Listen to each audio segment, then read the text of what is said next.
Assalamualaikum warahmatullahi wabarakatuh. Shalom, Om Swastiastu, Namo Buddhaya, salam kebajikan dan salam multikultur dari Politeknik Ubaya. Perkenalkan, saya Mentari Septina Putri Widodo. Saya merupakan dosen dari program studi manajemen pemasaran dari Politeknik Ubaya, Surabaya. Video ini saya buat sebagai pernyataan diri dosen dalam unjuk kerja Tridharma Perguruan Tinggi yang biasa disingkat sebagai PDD UKT-PT 2025. Kali ini saya akan membahas salah satu mata kuliah yang saya ampuh, yaitu penelitian pemasaran dengan kode 1402C642. Mata kuliah ini adalah mata kuliah yang wajib diambil oleh mahasiswa semester 4 dan memiliki bobot sebesar 3 SKS. Untuk deskripsi mata kuliah penelitian pemasaran, mata kuliah ini membahas teori, konsep, serta teknik penelitian yang digunakan untuk mengidentifikasi, menganalisis, serta memecahkan masalah di bidang manajemen pemasaran. Dan untuk penilaian mata kuliah ini akan dibagi menjadi dua, yaitu yang pertama 40% nilai UTS dan 60% nilai UAS. Untuk 40% nilai UTS nantinya akan dibagi lagi menjadi 11% nilai kuis, 11% nilai tugas, 18% nilai soft skill, dan 60% nilai UTS. Begitu juga untuk nilai UAS nantinya akan dibagi lagi menjadi 11% nilai tugas, 11% nilai kuis, 18% nilai soft skill, dan 60% nilai UAS. Dalam mata kuliah penelitian pemasaran ini, sistem pembelajarannya dilakukan secara offline atau secara langsung di dalam ruang kelas. Kemudian untuk metode pembelajarannya dilakukan dalam bentuk ceramah, diskusi, tanya jawab, praktik, serta melakukan latihan. Materi untuk mata kuliah ini, yang pertama, dasar-dasar dan perkembangan riset pemasaran. Kemudian yang kedua, tahapan perencanaan riset pemasaran. Yang ketiga, pelaksanaan dan pelaporan riset pemasaran. Yang keempat, variabel dalam penelitian pemasaran. Yang kelima, konsep dan teknik sampling dalam manajemen dalam penelitian pemasaran. Yang ketujuh, perencanaan dan sumber data dalam penelitian pemasaran. Yang kedelapan, teknik pengumpulan data. Yang kesembilan, implementasi riset dan pengolahan data. Yang ke-10, teknik analisis data. Yang ke-11 juga membahas teknik analisis data. Nomor 12, yaitu menyusun laporan penelitian. Oke, selamat siang semuanya. Siang.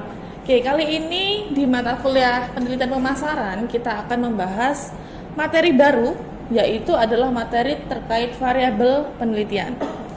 Tapi sebelum saya masuk ke materi kita hari ini, yaitu variabel penelitian, saya mau review kembali materi kita minggu lalu. Minggu lalu kita membahas tentang apa? Ada yang ingat?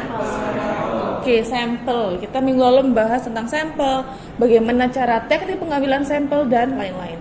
Di sini ada yang masih ingat nggak sampel itu apa?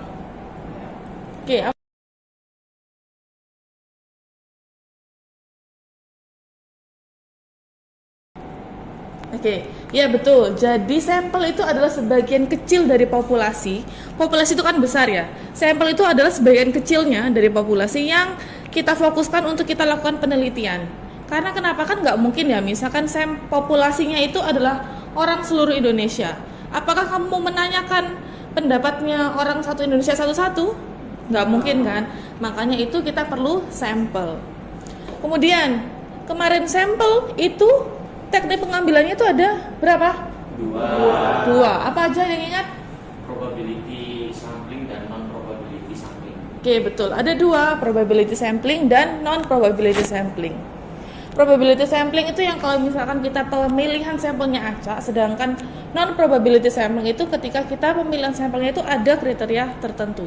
Jadi di masing-masing probability dan non-probability itu nantinya akan ada jenis masing-masingnya lagi. Oke, masih ingat ya kata materi kita minggu lalu? Kita masuk materi kita hari ini, yaitu variabel penelitian. Jadi hari ini kita akan membahas beberapa poin penting. Yang pertama, apa itu variabel? Kemudian macam-macam variabel, bagaimana cara mengukur variabel, hubungan antar variabel, bagaimana cara menentukan definisi operasional dari variabel. Oke, kita masuk ke variabel. Apa sih variabel itu? Ada yang sudah mengerti kah, sudah paham, mungkin sudah pernah membaca apa itu variabel? Belum, oke.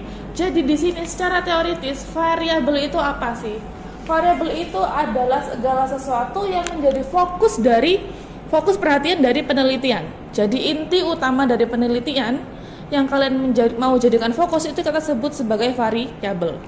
Nah, di sini ada yang bisa kasih tahu nggak? variabel itu seperti apa? Niat beli. Oke. Nah, itu juga merupakan contohnya dari variabel. Jadi di sini contoh dari variabel itu bisa kepuasan pelanggan, loyalitas merek, kualitas layanan, niat beli, dan lain-lain. Jadi maksudnya ketika kalian mau melakukan penelitian, kalian fokuskan ke kepuasan pelanggan. Misalkan nih, kalian mau meneliti kira-kira kepuasan pelanggan dari restoran cepat saji McDonald itu seperti apa sih? Nah, berarti kan fokusnya itu kan kalian mau meneliti kepuasan pelanggan. Nah, berarti variabel yang kalian itu tuh adalah kepuasan pelanggan. Paham ya? Ini adalah beberapa contoh dari variabel. Nah, di sini variabel itu dibagi menjadi dua, berdasarkan skala pengukuran dan berdasarkan perannya dalam hubungan dalam penelitian tersebut. Untuk yang pertama, berdasarkan skala. Skala, variabel berdasarkan skala itu kita bagi menjadi 4 yang kita sebut sebagai NOIR. NOIR ini adalah singkatan. Ada yang tahu? Singkatan dari apa? NOIR di sini adalah singkatan dari nominal, ordinal, interval, dan rasio. Jadi variabel berdasarkan skalanya itu dibagi menjadi 4 hal ini. Yang pertama nominal. Apa sih yang dimaksud nominal? Jadi skala nominal itu adalah skala di mana dia itu hanya mengklasifikasikan data tanpa ada urutan tinggi besar dari data tersebut atau menunjukkan nilai tertentu. Jadi variabelnya itu tidak mengandung urutan lebih tinggi, lebih bagus, lebih jelek, nggak ada. Makanya di sini contohnya adalah warna rambut. Warna rambut itu ada apa aja? Hitam, coklat. Nah, apakah itu menandakan warna hitam lebih bagus dari coklat? Enggak. Makanya di sini kenapa dikatakan dia itu tidak menunjukkan urutan ataupun nilai tertentu. Kemudian ada ordinal. Ordinal itu adalah pengkategorian data dengan urutan ataupun peringkat tertentu. Jadi di sini fokusnya adalah peringkat. Contohnya adalah tingkat kepuasan. Tingkat kepuasan dia kan tidak dalam bentuk angka ya, tapi puas, netral, tidak puas. Itu kan menunjukkan grade tertentu ya. Maksudnya ada urutannya di dalamnya, tapi tidak dalam bentuk nilai. Kemudian interval. Interval di sini adalah skala yang memiliki urutan dan jarak, tapi tidak ada nol mutlak. Contohnya apa? Suhu. Jadi maksudnya gimana? Suhu 0 itu artinya apa? Beku kan? Bukan berarti tidak ada suhu. Sedangkan suhu minus berarti artinya apa? Sangat dingin. Kalau suhu 30 derajat itu artinya panas. Nah, ini adalah contoh dari skala interval. Jadi maksudnya dia walaupun punya nilai 0, tapi nilai 0-nya itu bukan 0 mutlak. Begitu. Kemudian ada rasio. Rasio itu sama seperti interval, tapi kalau interval kan tidak ada 0 mutlak. Sedangkan rasio ini ada 0 mutlak. Makanya di sini dicontohkan misalkan pendapatan. Kalau pendapatan 0 berarti artinya apa? Dia nggak ada pendapatan sama sekali. Kalau pendapatannya minus artinya apa? Berarti dia punya hutang. Kalau ada pendapatan plus misalkan 10 juta berarti itu artinya apa? Memang pendapatannya dia itu sebesar 10 juta. Jadi untuk yang rasio ini tuh dia punya 0 mutlak. Paham ya? Ini untuk yang berdasarkan skala pengukuran. Nah, kalau berdasarkan peran dalam hubungan penelitian itu dibagi lagi menjadi 4. Ada independen, dependent, moderator, sama mediasi. Apa sih sebenarnya variabel ini tuh? Yang pertama kita akan bahas variabel independen atau bebas. Namanya aja bebas, berarti itu dia tidak dipengaruhi. Variabel bebas di sini definisinya adalah variabel yang mempengaruhi ataupun diduga menjadi penyebab adanya perubahan. Jadi variabel independen itu adalah variabel yang mempengaruhi variabel lain. Seperti itu. Contohnya gimana? Ini contohnya, misalkan kalian meneliti pengaruh harga terhadap niat beli, ya kan? Itu kira-kira yang mempengaruhi harga apa niat beli? Harga mempengaruhi niat beli atau niat beli mempengaruhi harga? Harga mempengaruhi niat beli. Itu berarti harga adalah variabel independennya, karena dia adalah variabel yang mempengaruhi variabel lain. Makanya ini saya contohkan, misalkan pengaruh iklan dan influencer terhadap minat beli. Variabel bebasnya itu adalah variabel iklan dan influencer. Jadi itu intinya variabel bebas itu adalah variabel yang mempengaruhi variabel lain. Contohnya ini kalau di dalam model penelitian ya. Ini contohnya penelitian pengaruh harga, promosi, dan citra merek terhadap minat beli konsumen. Kalau kita gambarkan ke dalam model penelitian kan seperti ini, masih ingat ya? Ada harga, promosi, citra merek. Ini adalah apa? Variabelnya, variabel X. Kemudian panah ini artinya apa? Iya, panah ini adalah artinya arah pengaruh. Jadi kalau panahnya dari sini ke sini, berarti ini menunjukkan bahwa harga mempengaruhi minat beli. Nah, kalau lihat dari model ini, berarti variabel bebasnya ataupun independennya yang mana? Yang? Oke, betul. Jadi variabel independennya adalah harga, promosi, dan citra merek. Paham sampai sini variabel independen? Oke, sekarang kita masuk ke variabel yang kedua apa? Dependent. Nah, apa sih variabel dependent? Ini adalah kebalikan dari variabel independent. Variabel independent tadi artinya apa? Variabel yang mempengaruhi variabel lain. Kalau dependent, gampangnya depannya D, berarti itu adalah variabel yang dipengaruhi oleh variabel lain. Dan di sini kata lain dari variabel dependent itu adalah variabel terikat ya. Jadi adalah variabel yang dipengaruhi atau dijelaskan oleh variabel lain. Contohnya, pengaruh harga dan promosi terhadap minat beli. Berarti variabel dependennya yang mana kalau kita lihat dari judul ini? Minat beli. Karena minat beli dipengaruhi oleh harga dan promosi. Tuh. Ini pengaruh harga dan promosi terhadap minat beli produk fashion online. Kalau kita gambarkan dalam model penelitian kan gambarnya seperti ini. Berarti ada berapa variabel? Berarti 3. Ada harga, promosi, dan minat beli. Nah, kalau melihat dari gambar ini, kira-kira yang menjadi variabel dependent itu yang mana?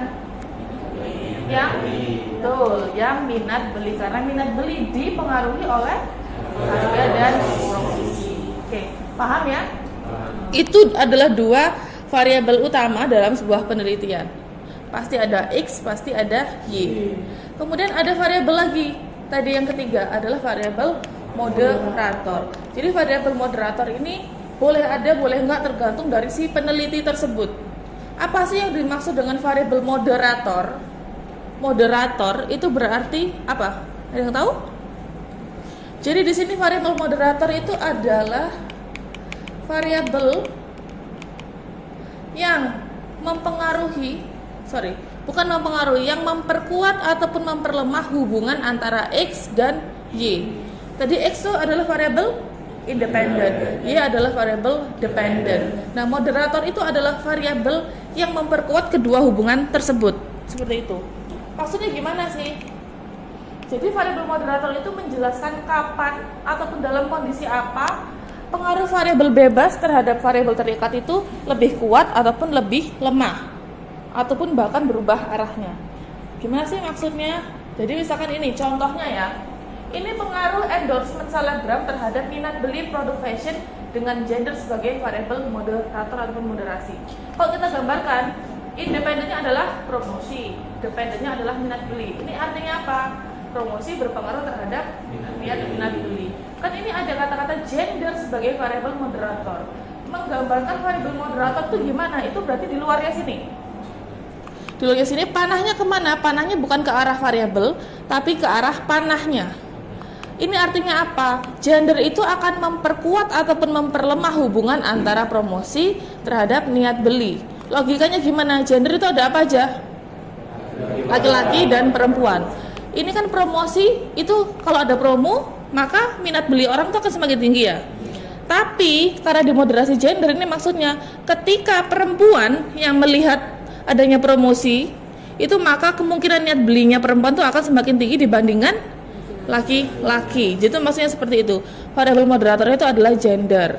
Jadi perempuan itu cenderung akan lebih, pengaruhnya itu akan lebih besar dibandingkan laki-laki karena perempuan cenderung suka shopping, misalkan seperti itu. Ini adalah variabel moderasi. Kemudian yang terakhir adalah variabel, ini kelewatan, adalah variabel mediasi. Variabel mediasi itu adalah variabel yang berada di antara variabel X dan variabel Y.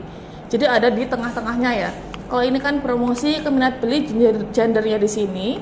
Kalau mediasi nanti di tengah-tengah sini tuh akan ada variabel lagi. Itu yang kita sebut sebagai variabel mediasi. Jadi perannya dia itu sebagai jembatan antara variabel X dan variabel Y. Paham sampai sini? Nah, oke, saya bisa lanjut ya. Kita lanjut ke hubungan antar variabel. Jadi sebenarnya sudah kita bahas sih di sebelumnya ini. Jadi variabel itu punya hubungan antara satu dengan yang lainnya, tapi hubungannya itu ada berbagai jenis. Jadi hubungan antar variabel itu sebenarnya adalah interaksi statistik ataupun logis antara satu variabel dengan variabel lain. Contohnya, jika promosi meningkat, kira-kira apakah akan menyebabkan peningkatan niat beli? Kira-kira apa? Kalau misalkan ada promosi, kira-kira akan meningkatkan niat beli nggak? Ya. Secara logis iya. Itu disebut sebagai hubungan antar variabel. Jadi antara satu variabel dengan variabel lain itu saling berpengaruh. Tetapi jenisnya itu ada 3. Ini yang saya ambil. Yang pertama adalah hubungan kausal ataupun sebab akibat. Jadi di sini maksudnya variabel A itu menjadi sebab terjadinya variabel B.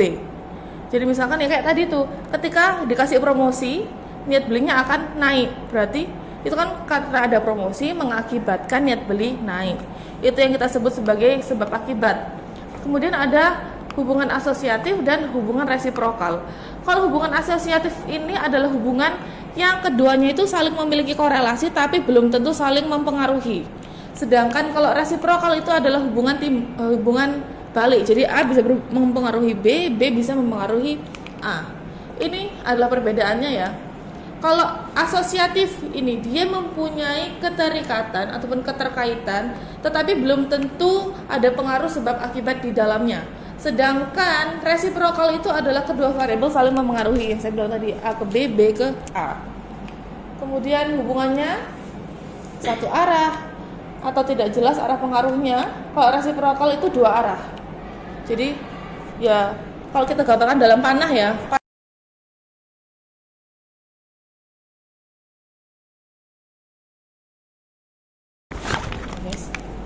Kalau hubungan resiprokal itu misalkan ini X, Y, anak panahnya itu adalah ke kanan dan ke kiri karena dia saling mempengaruhi satu dengan yang lainnya.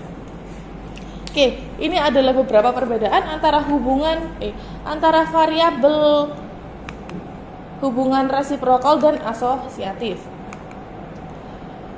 Sudah paham sampai sini? Tadi kita sudah tahu variabel itu apa, kemudian ada berapa jenis variabel.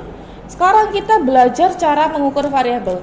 Tadi variabel itu kan adalah inti utama dari penelitian ya, fokus yang kita jadikan utama dalam penelitian. Nah, untuk bisa meneliti hal tersebut, maka kita perlu untuk mengukur variabelnya. Bagaimana sih sebenarnya cara mengukur variabel? Jadi di sini pengukuran variabel itu adalah proses di mana kita nantinya akan menentukan variabel itu akan dikonversi dalam bentuk data. Maksudnya gimana? Kalian mau meneliti tentang kepuasan pelanggan. Gimana cara kalian menelitinya? Apakah kamu akan nanya satu-satu habis itu kamu ingat-ingat dalam otak? Enggak kan? Nah, makanya di sini ada proses pengukuran variabel di mana nanti variabel itu akan dikonversi dalam bentuk data. Nah, termasuk nanti dalam mengukur kita harus menentukan indikatornya apa, bagaimana cara mengukurnya, alat atau instrumennya, kemudian skala apa yang akan digunakan. Contohnya di sini, kita ingin meneliti minat beli konsumen. Tapi kan minat beli kan kita nggak bisa lihat ya. Kamu minat apa enggak kan saya nggak tahu. Kamu minat apa enggak kan saya nggak tahu. Caranya kita ukur. Kita mengukurnya melalui indikator ataupun pertanyaan dalam kuesioner. Ini dicontohkan. Orang kalau punya minat beli, biasanya dia apa? Dia ada keinginan membeli produk. Kemudian dia tertarik mencoba produk. Kemudian dia mau merekomendasikan produk ini kepada orang lain. Ketika orang tersebut itu merasakan perasaan seperti ini, itu bisa dikatakan bahwa orang tersebut itu memiliki minat beli. Jadi itulah yang dimaksud kalau kita mau meneliti sesuatu, kita harus mengkonversikannya dalam bentuk data dari indikator. Nah, ini adalah langkah-langkah pengukuran variabel. Di sini saya bagi menjadi 6.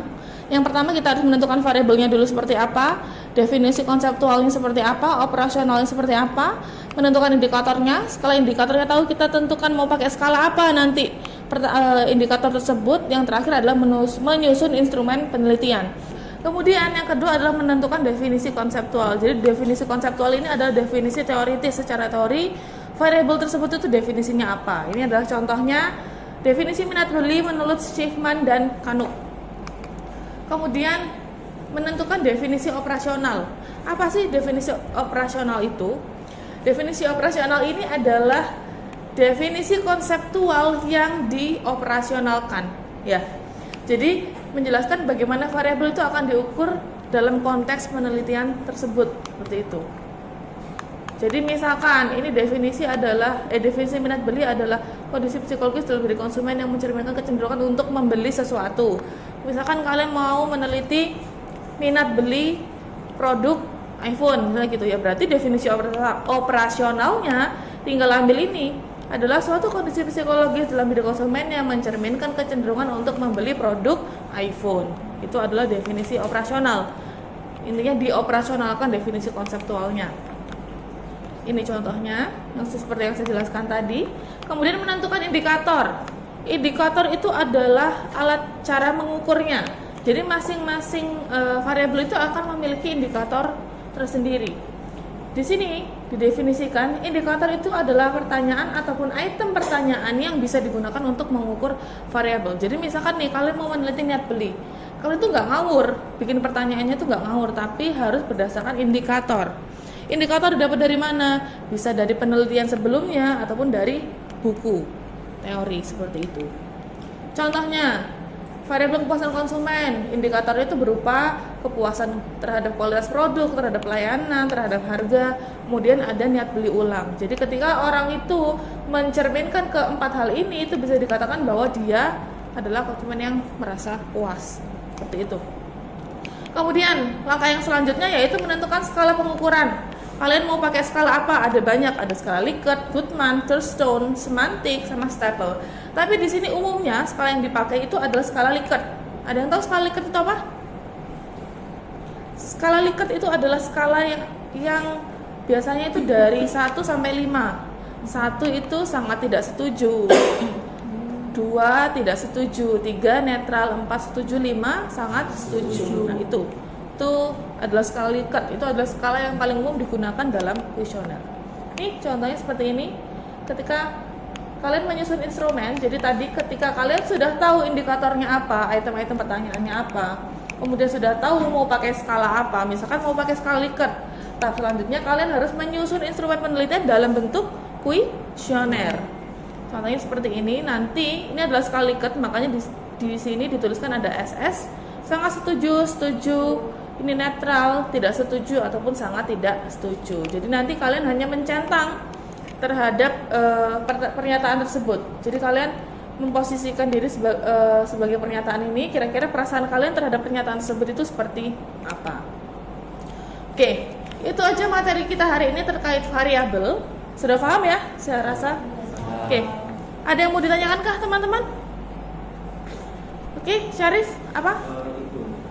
Bedanya yang variabel moderator sama variabel mediasi. Oke, apa sih bedanya variabel moderator sampai mediasi? Karena kan sama-sama di tengah tadi ya saya bilang ya. Sebenarnya inti utamanya, ada yang ingat nggak? Moderator itu berarti apa? Dia itu apa? Memperkuat ataupun memperlemah hubungan antara X dan Y. Sedangkan mediasi itu apa? Dia sebagai jembatan antara variabel X dan variabel Y. Jadi walaupun mereka sama-sama di tengah, tapi mereka perannya itu berbeda. Paham ya? Cari paham? Oke, selanjutnya ada yang mau tanya? Oke, kita apa? Di dalam satu penelitian itu boleh 2 variabel independen. Oke, dalam penelitian boleh 2 variabel independen atau enggak? Boleh nggak kira-kira? Boleh. Jadi boleh. Sebenarnya penentuan variabel itu murni hak dari seorang peneliti. Jadi misalkan kalian mau meneliti 2 variabel independen, 3 variabel independen, 1 dependen, 2 dependen, itu terserah. Jadi boleh disesuaikan aja dengan kebutuhan dari peneliti. Seperti itu ya. Ada yang mau tanyakan lagi teman-teman sebelum saya tutup? Oke, apa Caca? Perbedaan utamanya antara variabel sama indikator itu apa ya? Oke, perbedaan utama variabel dan indikator. Variabel tadi itu apa? Variabel itu adalah apa? Inti utama dari penelitian, fokus utama di dalam sebuah penelitian. Jadi misalkan kalian fokusnya itu mau pengen tahu niat penelitiannya seseorang terhadap produk McD itu tinggi atau rendah, itu yang kita sebut sebagai variabel. Sedangkan indikator itu apa? Indikator itu adalah item yang digunakan untuk mengukur variabel. Jadi untuk mengukur niat beli itu gimana sih? Apa aja itemnya? Nah, itu yang kita sebut sebagai indikator. Dan nantinya indikator itu akan kita pakai untuk menyusun kuesioner. Oke, sampai sini paham teman-teman? Ada yang mau ditanyakan? Sudah? Oke, kalau tidak ada, di sini saya ada tugas buat teman-teman. Tugas terkait materi kita hari ini. Jadi saya minta kalian untuk pilih salah satu topik permasalahan dari kelima fenomena ini. Silakan kalian pilih kira-kira berdasarkan fenomena ini itu penelitian apa yang mau kalian buat. Kemudian buatlah uraian singkat terkait yang pertama, judulnya. Kemudian perumusan masalahnya seperti kita yang sudah pelajari minggu lalu.